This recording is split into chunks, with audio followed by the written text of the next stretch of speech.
Aqui está.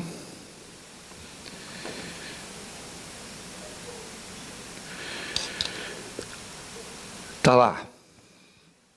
Prazer estar aqui com vocês mais uma vez, queridos. Um prazer muito grande. Fazia tempo, né, que eu não vinha. É porque da última vez o pastor Renato teve que corrigir um monte de coisa, conversar com vocês. Tira aquele maluco de lá, não traz mais.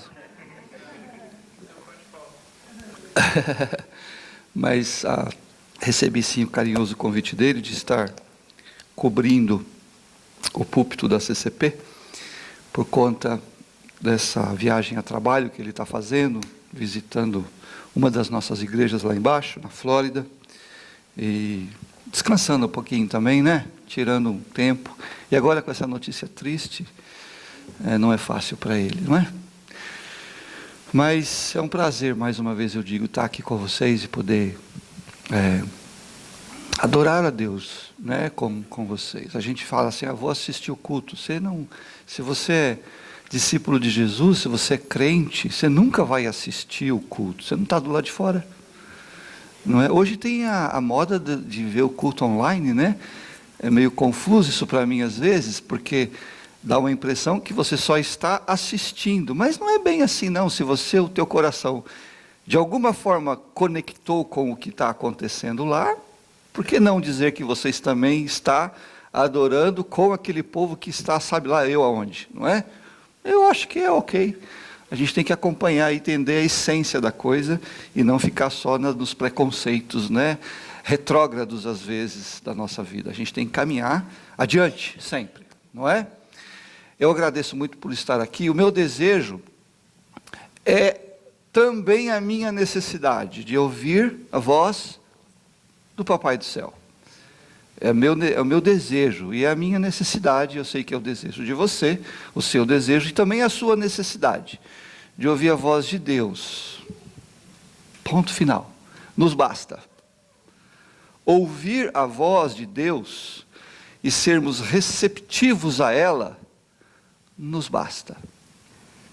Venha ela como vier, para repreender, para consolar, para reajustar, para guiar, para orientar. Venha ela como vier para você, meu querido, sempre será a voz de graça. O que você acha que era a intenção de Jesus? Quando chegava, por exemplo, para aqueles a quem ele mais se dirigiu com voz dura e crítica. Quando chamava, por exemplo, um fariseu de um sepulcro caiado, ou raça de víboras. Você que conhece ao Senhor Jesus, acha que a intenção de Jesus, que o desejo final de Jesus, quando chamava esses homens pelas verdades que eles de fato eram, raça de víboras, hipócritas, será que o desejo de Cristo, ou a expressão de Cristo, era colocá-los todos no inferno? Não, é para que com essa voz forte, poderosa e verdadeira, eles pudessem ouvir a voz graciosa e amorosa do Filho de Deus, e assumir, de fato eu tenho sido um sepulcro caiado, e não quero mais ser, Senhor me ajuda. No fim é amor e graça, mesmo que seja dura, para o nosso bem. Porque Deus é amor, dele sai amor. Quando ele fala duro, é para fazer como Davi fez, por exemplo, quando ouve a repreensão severa, ele para, ele olha para dentro de si, ele cai de joelho, ele chora, ele retorna a Deus, que o abraça em amor. Então o meu desejo é igual o que eu preciso, é ouvir a voz do Papai do Céu a falar com a gente. Mas eu queria orar mais uma vez, eu posso? Posso? Não é que eu estou desvalorizando a sua oração não, eu quero orar mais, tá bom? Então vamos lá, fecha os seus olhos e vamos falar com Deus mais uma vez. Pai, fala com a gente conforme a tua vontade.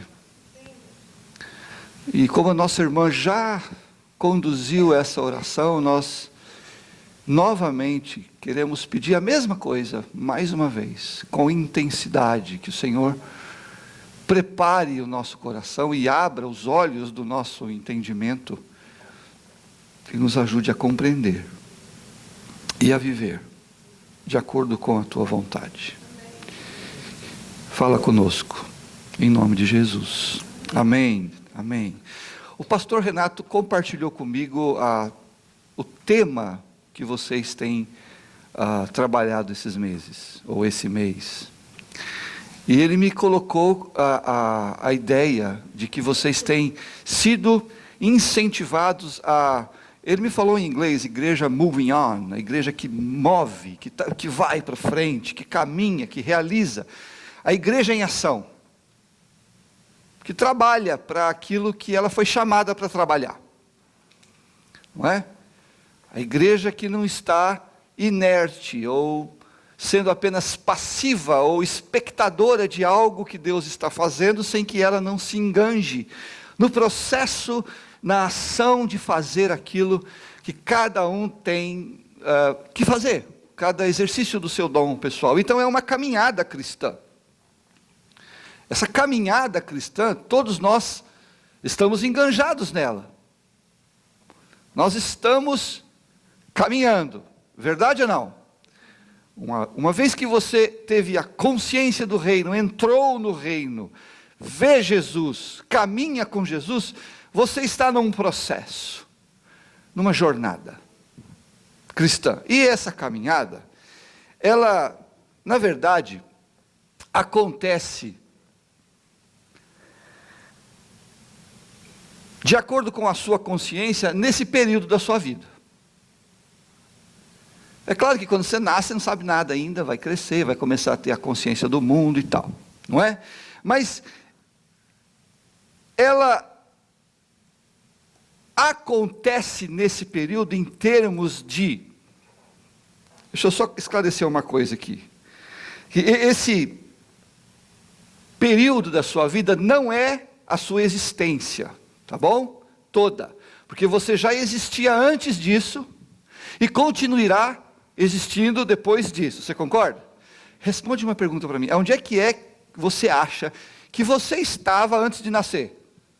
Não, deixa eu andar mais para trás um pouquinho. Onde é que você estava antes da concepção? Cadê você? Onde você estava? Você não existia?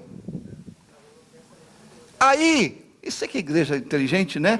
Na mente de Deus, no propósito de Deus, você já existia. Você não tinha forma, você não tinha nada concreto, nem que seja minúsculo, microscópico para ser enxergado ainda, mas você já existia na mente de Deus.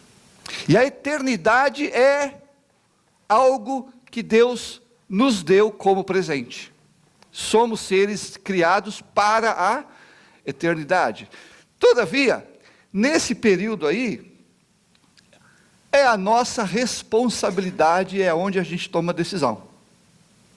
Certo? Antes disso, não. Depois disso, acabou.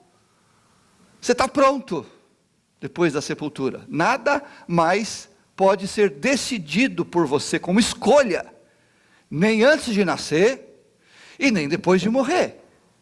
Mas durante esse período da sua existência, que é apenas a sua vida terrena e não toda a sua existência, porque você é muito maior do que os seus 60, 70, 80, 90, 110 anos que você possa viver aqui. Você é mais do que isso.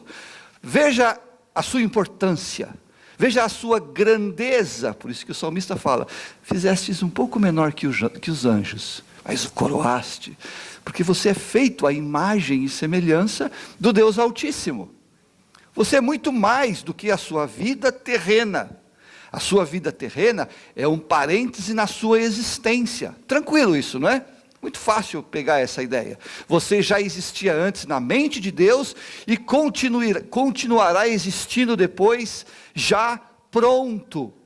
Mas aqui você tem responsabilidade. A partir do momento que você disse sim para o Senhor,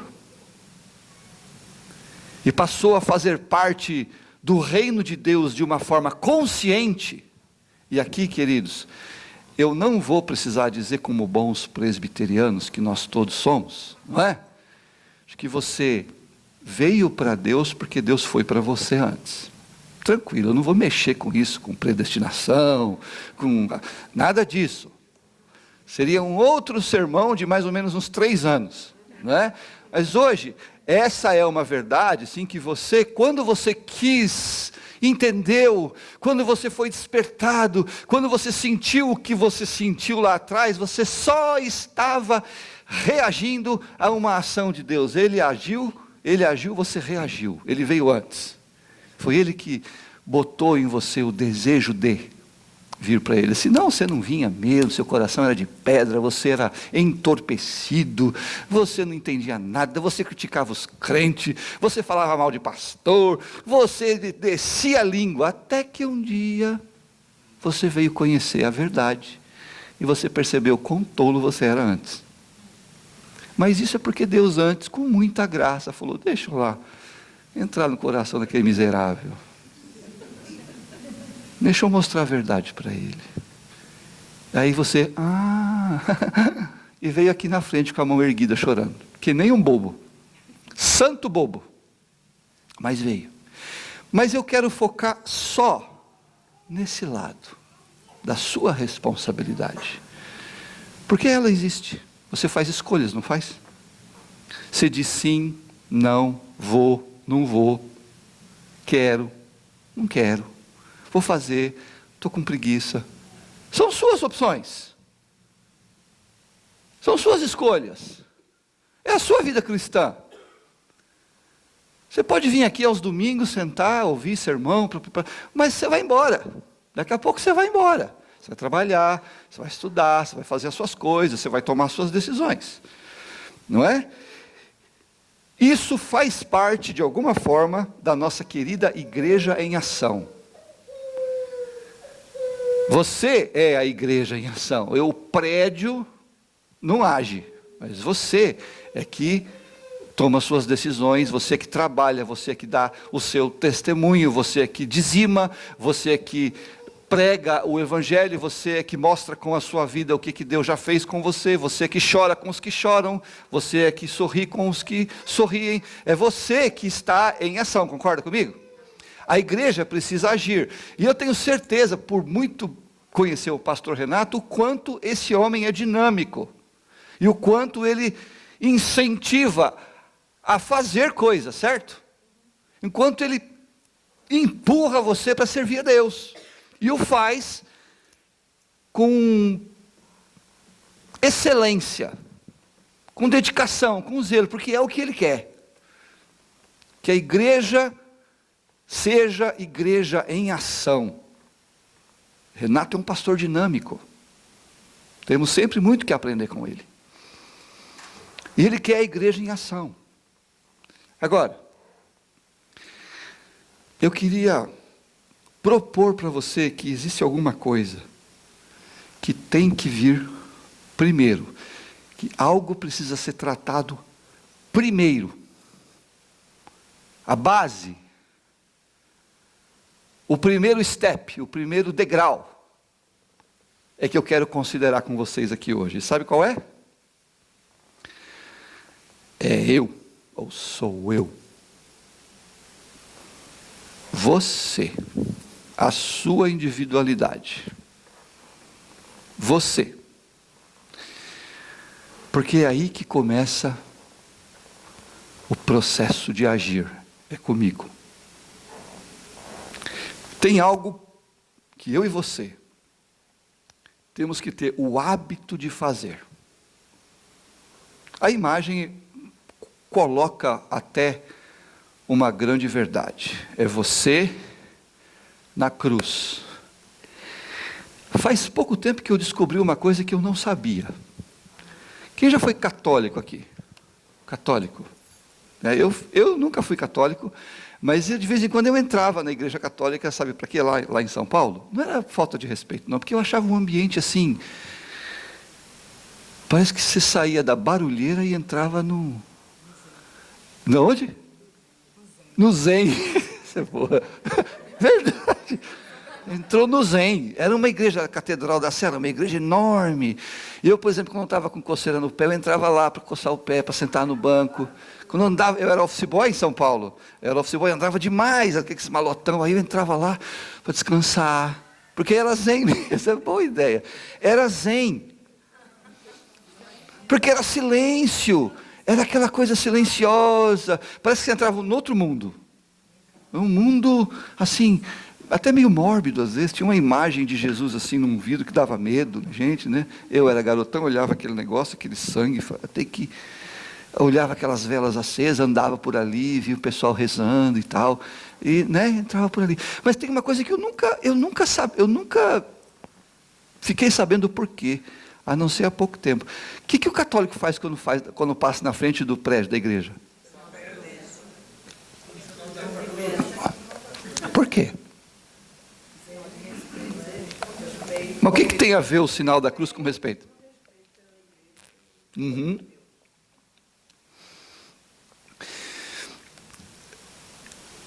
É a ideia de eu na cruz. Essa é a verdade. É costume, poucos nem sabem disso, muitos nem sabem disso. É só um hábito. Dá um beijinho.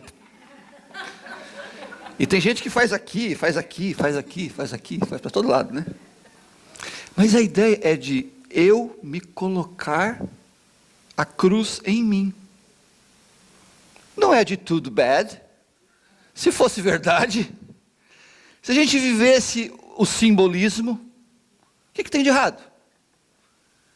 O problema é que você faz olhando para o prédio. É como uma religião que está lá.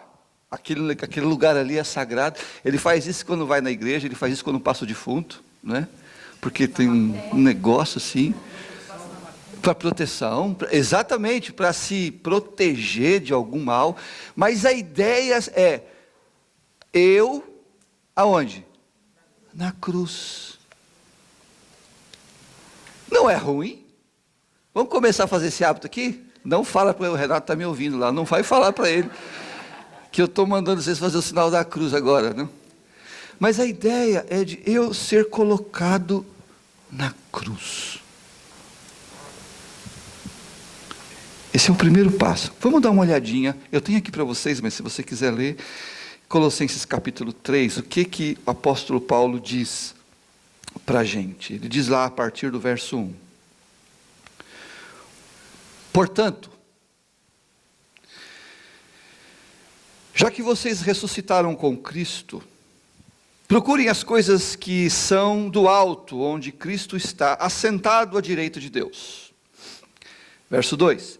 Mantenham o pensamento nas coisas do alto, e não nas coisas terrenas. Agora, olha só o que diz o verso 3, eu queria que você lembrasse disso. Pois vocês morreram.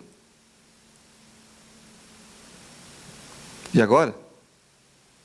A sua vida está escondida com Cristo em Deus. Vocês morreram. Pensa nisso. Pois vocês morreram. E agora, a vida de vocês está escondida com Cristo em Deus. Mas ele continua no verso 4 dizendo: quando Cristo, que é a sua vida, for manifestado, então vocês também serão manifestados com ele em glória. Verso 5. Assim, façam morrer tudo o que pertence à natureza terrena de vocês: imoralidade sexual, impureza, paixão, desejos maus e a ganância, que é a idolatria. Olha só que interessante. O que será que ele está dizendo? Vocês morreram. Agora, façam morrer. Duas ordens. Uma declaração e uma ordem. Vocês morreram. O que é isso? Eu morri? Morreu. Porque eu morri?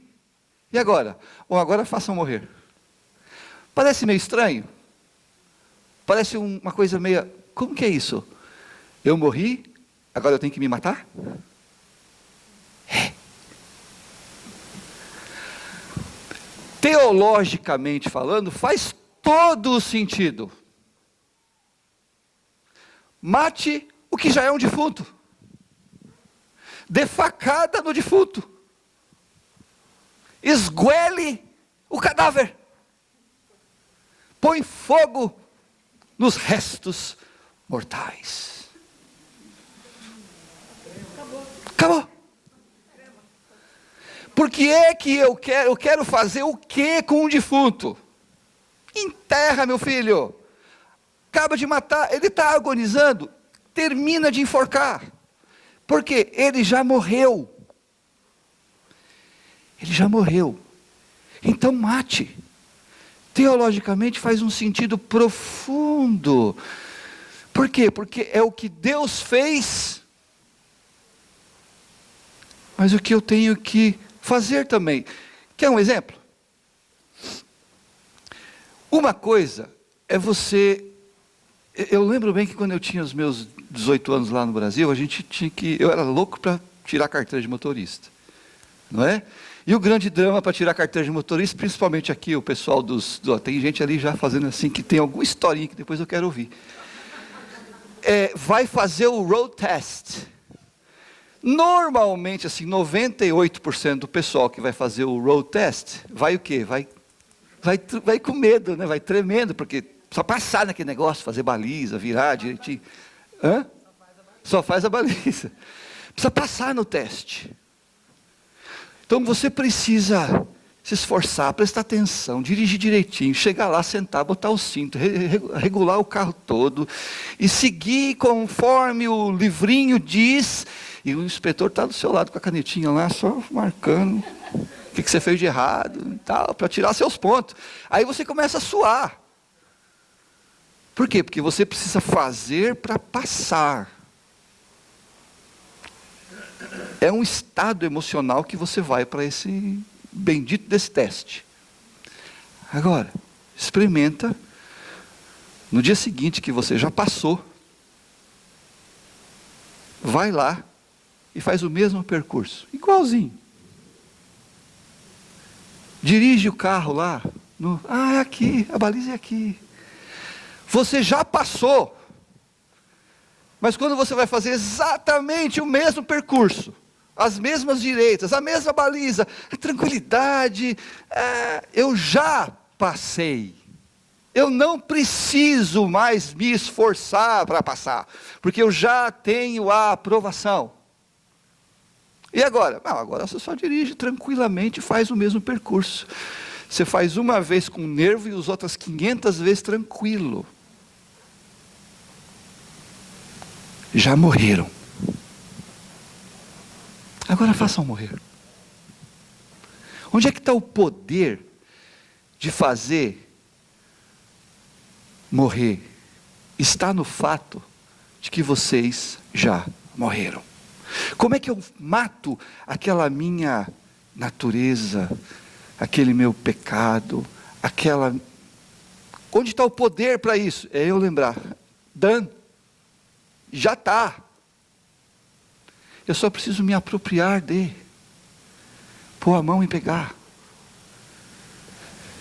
Se vocês lembrarem desse quadro, eu estou feliz, posso ir embora agora, não preciso nem terminar o que eu quero falar. É isso aí. Vocês morreram, Paulo fala. Estão mortos. E agora? Agora façam morrer. Vocês já têm o poder de que já está pronto.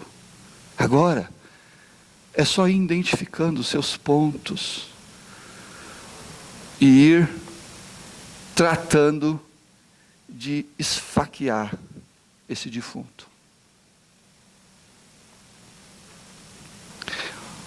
Um pastor missionário muito abençoado por Deus, muito conhecido no Brasil, conhecido na África, e eu creio que possivelmente vocês também já ouviram falar, ou já até receberam aqui, não sei.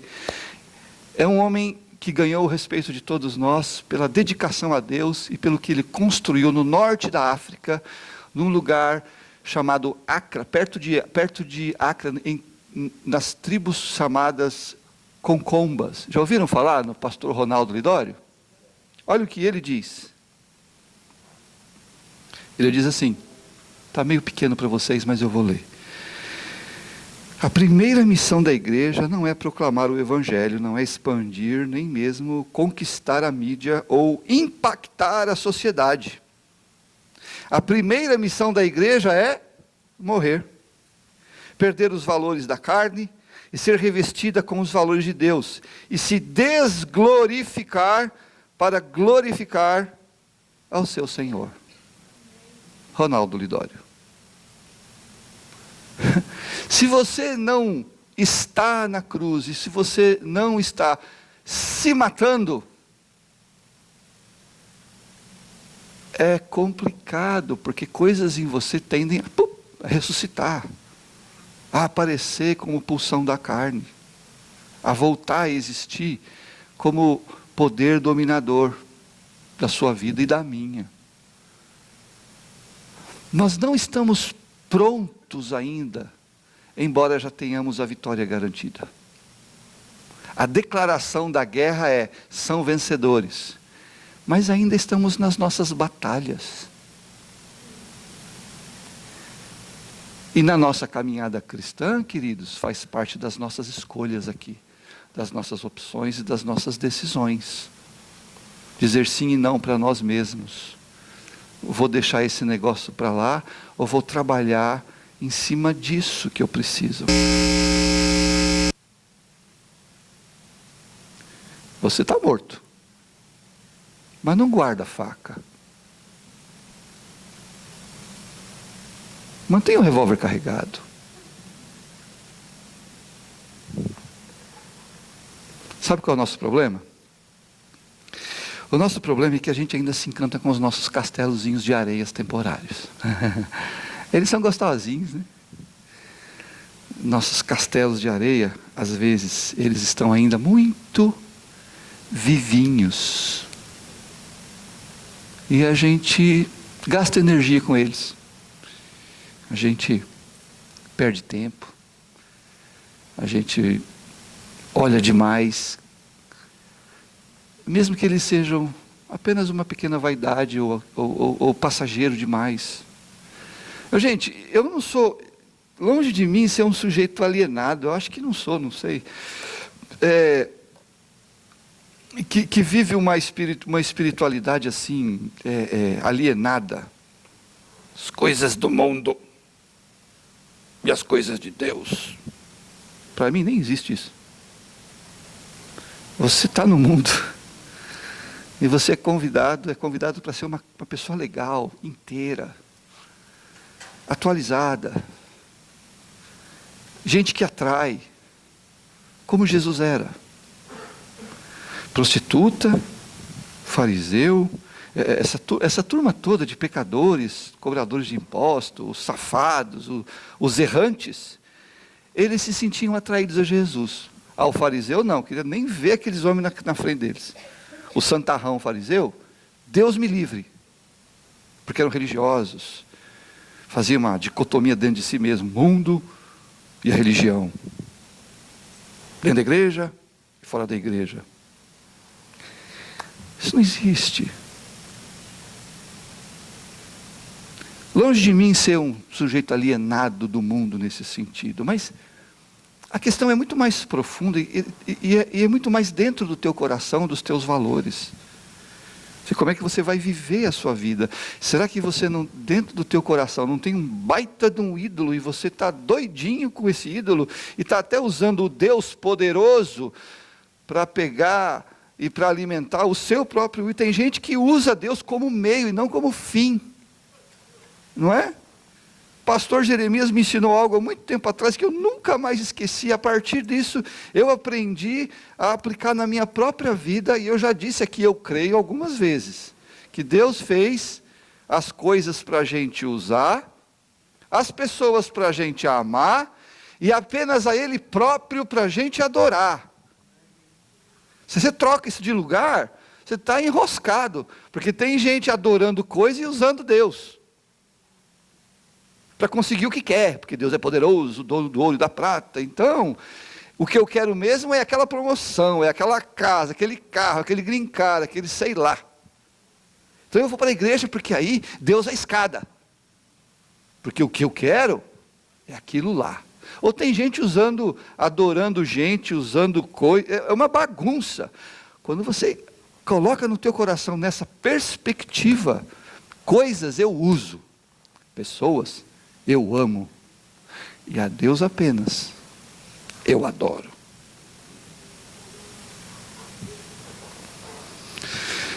Então vamos fechar. Eu quero deixar algumas lições para você levar para casa. Primeiro, para você lembrar, nós somos convidados, nós somos apoderados, não sei nem se essa palavra existe em português, mas nós temos o poder dele, nós somos apoderados, deve existir, não sei, existe ou não existe? Se não existir, depois vocês falam comigo, eu inventei aqui. Nós somos convidados e nós fomos apoderados a cometer um santo suicídio. Você é convidado e você tem o poder de fazer isso. Sabe por quê? Porque você já está morto. Nós somos convidados e nós somos apoderados a cometer um santo suicídio. Segunda coisa para você lembrar, querido, não existe neutralidade na vida. Você não está parado, você está andando para um lado, está andando para o outro. Me lembro que Jesus falou, quem não ajunta comigo, não existe, quem não ajunta, simplesmente não ajunta, não está fazendo nada. Não! Quem não ajunta, espalha. Ou é por mim, ou é contra mim. Não tem neutralidade, você não assiste o reino de Deus de camarote. Eu fiz uma crítica uma vez naquele quadro que existe, já vi muitos. Lembra do caminho, do paraíso, do inferno, lembra aquele negócio? Tem os dois caminhos, já viram aquele quadro? Os dois caminhos, aí tem lá um caminho assim, todo cheio de teatro, cinema, como se fosse problema ir no teatro, no cinema, né? Mas é um quadro que foi feito assim, teatro, cinema, baile, não sei o que, bum, o inferno. Lembra disso? Aí outro caminho, tem caminho apertado, feio, cheio de buraco, e todo torto, lama, e capenga, e pum, céu. Lembra desse quadro? Mas o que é curioso nesse quadro, sabe o que é curioso? Que tem um povo lá embaixo olhando. Qual que eu vou aqui? Vou para lá? Só se você for muito burro, né? Aí fica lá olhando, eu vou para lá, eu vou para cá, vou para o céu ou vou para o inferno? Onde será que eu devo ir? Para o céu ou para o inferno? Como se existisse isso. Não tem aquele povo lá de baixo. Ou você está indo, ou você está indo. Não tem neutralidade. Na nossa vida, dentro de você, a vida é dinâmica. Você não morreu ainda.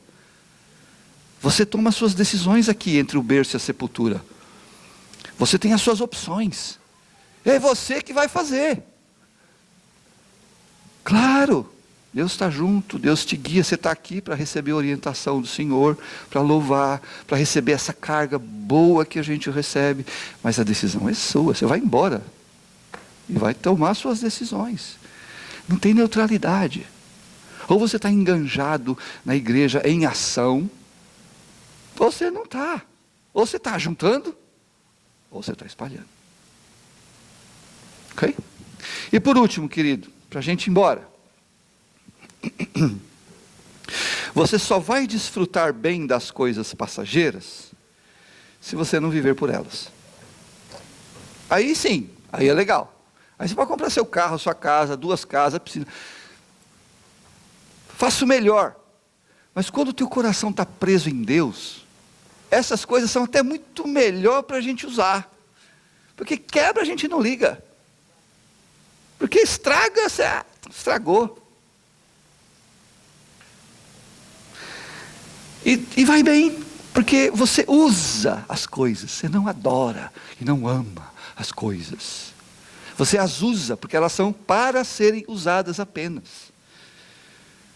Para o reino, com valores corretos, para o seu deleite saudável, na hora certa, no lugar certo, do jeito certo, e você não se apega a nada disso, você apenas as usa da melhor forma possível. E aliás, eu acho que a melhor coisa é essa. Tinha um cara que era muito rico mesmo. Aí o cara resolveu passar umas férias na Alemanha, e foi lá para uns Alpes, e sozinho. Ele tinha muita grana, mas era um cara, como o Deus dele era as riquezas, eram as coisas, relacionamento sempre era um problema. Por quê? Porque sempre achava que alguém queria se aproveitar dele para pegar o que ele tinha, ou para se aproveitar dos bens que tinha, e não era de tudo mentira. Tem gente que é assim mesmo, não é? Aí tocou o telefone, ele estava lá nesse resort na Alemanha, tocou o telefone com uma notícia muito boa para ele. Ele ficou feliz da vida, atendeu o telefone, ficou feliz da vida, desligou e procurou alguém para abraçar. Ele não tinha. Era um cara solitário. E sabe o que eu descobri? Que os bens materiais é uma bênção, quando você tem com quem compartilhar. Agora, quando você é um sujeito que vive quebrando relações para todo lado, vive tendo problema, vive inventando problema, vive... O que você tem fica sem graça, fica boring, fica frustrante. Sabe qual que é o prazer de você comprar uma casa com piscina? É convidar o povo para churrasco, domingo à tarde, sábado à tarde. Esse é o prazer de ter as coisas. É a comunhão com aqueles que você ama. E você usa as coisas e ama as pessoas. E aí fica tudo legal.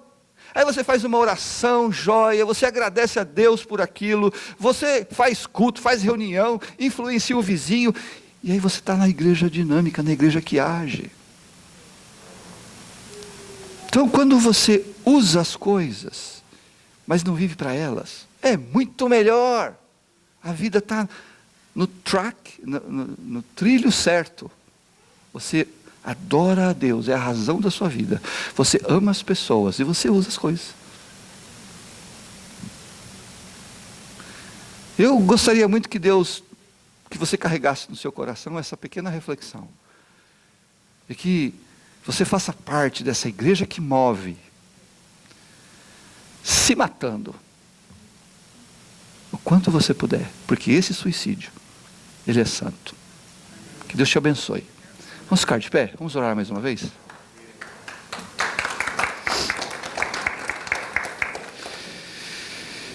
Feche os seus olhos, querido.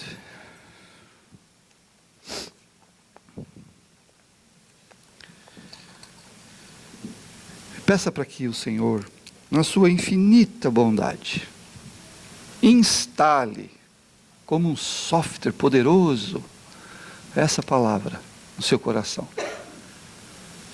Sai daqui com esses 2 versos. Vocês morreram. Façam morrer.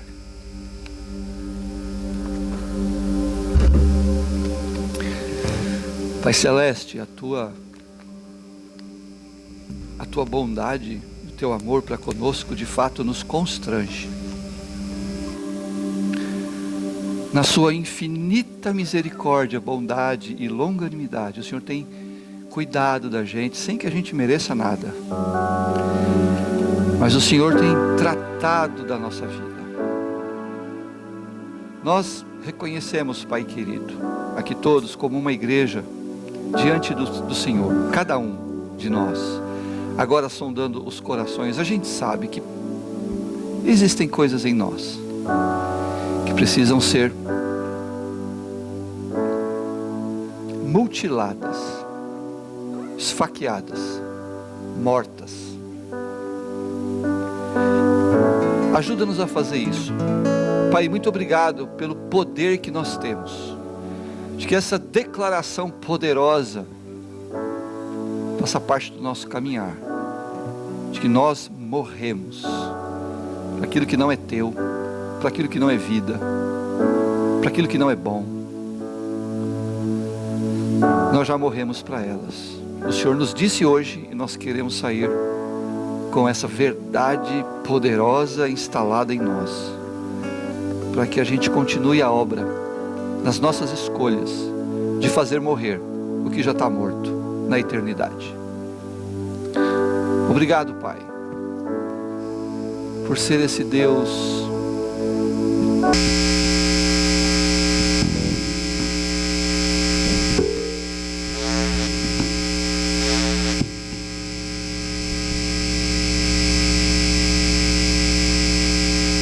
igreja, sua liderança, a sua jornada, para que esta sempre glorifique o seu nome e o teu nome seja mostrado a partir da vida, da rotina da CCP. Em o nome do Senhor Jesus, nós oramos agradecidos. Amém.